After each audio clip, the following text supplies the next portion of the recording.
प्यारे बच्चों, आज हम लोग कक्षा 9 विषय सामाजिक विज्ञान नागरिक शास्त्र के बारे में अध्ययन करेंगे। अध्याय 2 लोकतंत्र क्या है, लोकतंत्र क्यों। ऐसी शासन व्यवस्था जिसमें राज सत्ता किसी एक व्यक्ति में न कुछ व्यक्तियों में न होकर संपूर्ण जनता में निहित होती है, इसे हम लोकतंत्र कहते हैं। लोकतंत्र का अर्थ तथा परिभाषा। लोकतंत्र को हम डेमोक्रेसी कहते हैं। इसको लैटिन भाषा में डिमोस तथा क्रेटिया में बांटा गया है। डिमोस का अर्थ होता है जनता, क्रेटिया का अर्थ होता है शासन।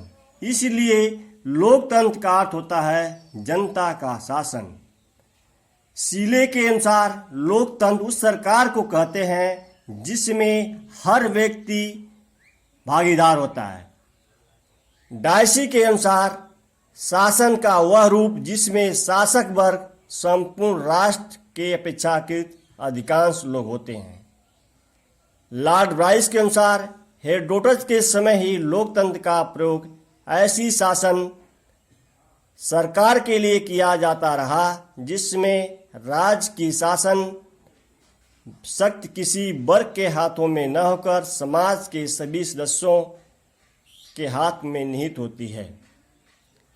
अब्राहम लिंकन अमेरिका के हैं जो कि लोकतंत्र की सबसे अच्छी परिभाषा दी है। लोकतंत्र जनता के लिए जनता द्वारा शासन।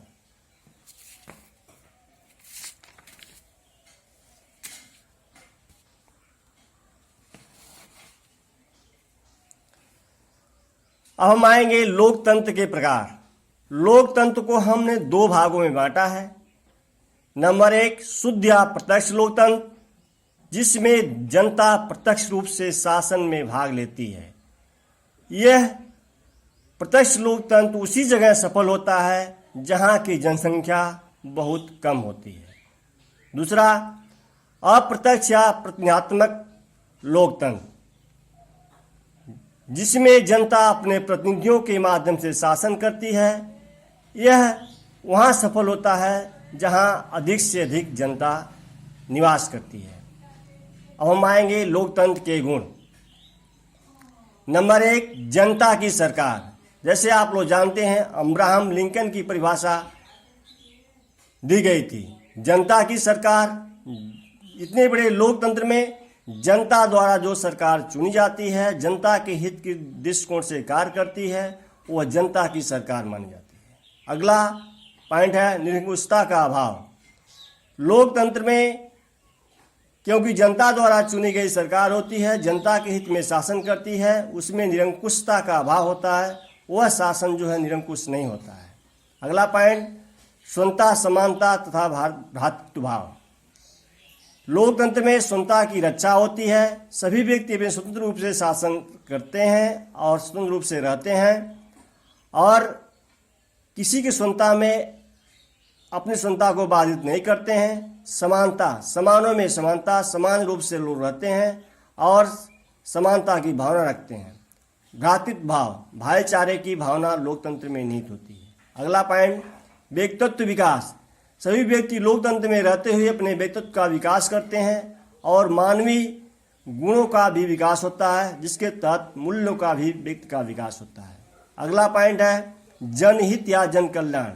हमारे देश में लोकतंत्र जनहित के दृष्टिकोण से कार्य करता है, जो कि सभी व्यक्तियों का कल्याण होता है, जिसको हम जन कल्याण कहते हैं। अगला पॉइंट है लोकप्रिय शासन।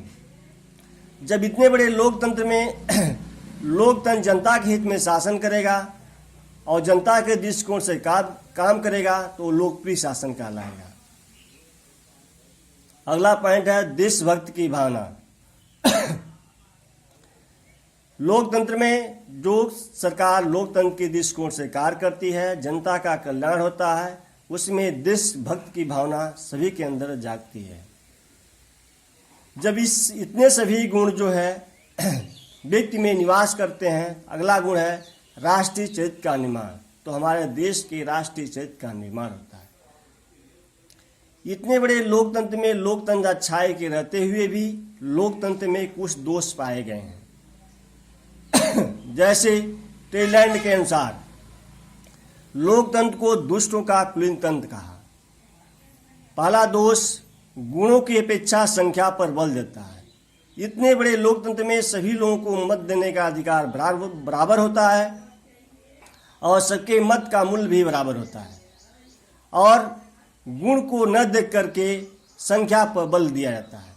जिस वर्ग का जितना प्रतिनिधित्व जनसंख्या रहती है वो अपना चुनाव प्रतिनिधित्व चुन करके भेज देते हैं। अगला पॉइंट, दलगत राजनीति का दुष्परिणाम। हमारे देश में 6 राष्ट्रीय दल हैं। सभी लोग चुनाव में अपना प्रतिनिधित्व खड़ा करते हैं और चुनाव प्रचार के माध्यम से चुनाव लोग जीत जाते हैं और लोग पार्टी के रूप में काम करते हैं। कभी कभी होता है कि वो जो है अच्छा शासन नहीं दे पाते हैं। अगला पॉइंट, सार्वजनिक धन का दुरुपयोग। जब हमारे देश में कोई चुनाव लड़ता है तो अपना धन और बल अधिक खर्च करता है, जिसमें चुनाव जीत जाने के बाद वो जो है अच्छे रूप से शासन नहीं कर पाते हैं और कहीं न कहीं खामियां दिखती है। अगला पॉइंट, भ्रष्ट शासन। जो लोग चुनाव पैसे के बदौलत जीत करके जाते हैं उनका मुख्य उद्देश्य होता है जनता के हित दृष्टिकोण से कार्य न करके अधिक से अधिक पैसा कमाना, क्योंकि अगला चुनाव होगा तो उसी के रूप में हम वो पैसा ज़्यादा से ज़्यादा खर्च करना पड़ेगा। अगला पॉइंट, समय का दुरुपयोग। लोकतंत्र में जो भी निर्णय लिया जाता है इसमें बहुत देरी हो जाती है, क्योंकि कोई भी निर्णय एक व्यक्ति के ऊपर निर्भर नहीं होता है, इसीलिए यह निर्णय क्रमवार सभी के ऊपर होता है। अगला, नौकरशाही का प्रभुत्व। हमारे देश में जो भी प्रतिनिधित्वकर्ता होते हैं, विधायक मंत्री जो भी होते हैं, वह नौकरशाहों की अपेक्षा कम पढ़े लिखे होते हैं या उनको ज्ञान का अभाव होता है। जो भी मंत्री बनाए जाते हैं वो अपने निर्णय लेने में अक्षम होते हैं और नौकरशाहियों की सलाह लेते हैं। उसी के अनुसार हमारे देश में शासन होता है। अगला पॉइंट, अक्षम तथा अयोग्य नेतृत्व। हमारे देश में शिक्षित योग्यता नहीं होती है चुनाव लड़ने के लिए। कोई कम पढ़ा लिखा भी व्यक्ति चुनाव जीत जाता है, चुनाव जीत करके जाता है तो वो सही ढंग से नेतृत्व नहीं कर पाता है, क्योंकि जो हमारे यहाँ कानून बनती है उसमें उसकी भूमिका नहीं के बराबर होती है। अगला पॉइंट, शासन पर धनी तथा सबल लोगों की सरकार।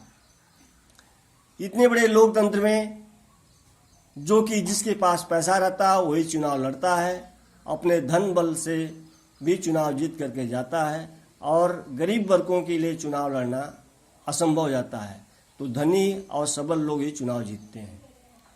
अगला पॉइंट, अस्थायी सरकार।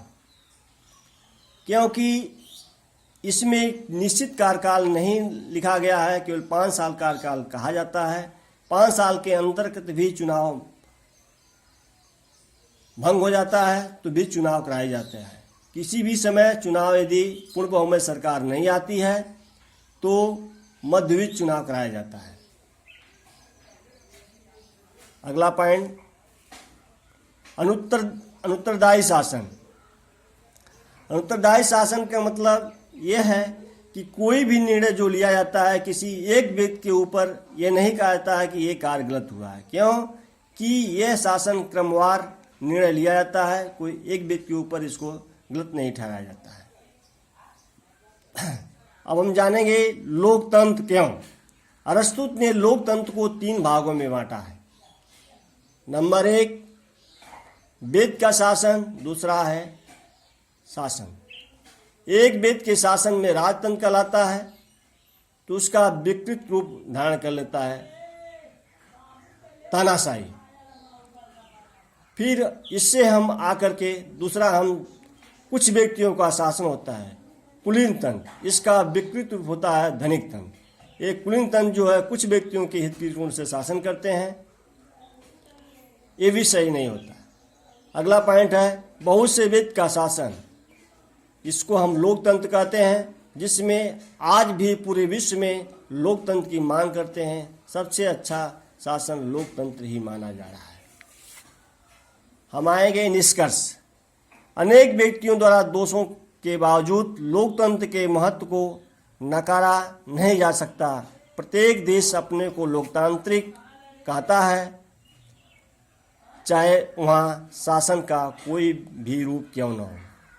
आज हम लोग अपना अध्ययन इसी जगह समाप्त करते हैं। धन्यवाद।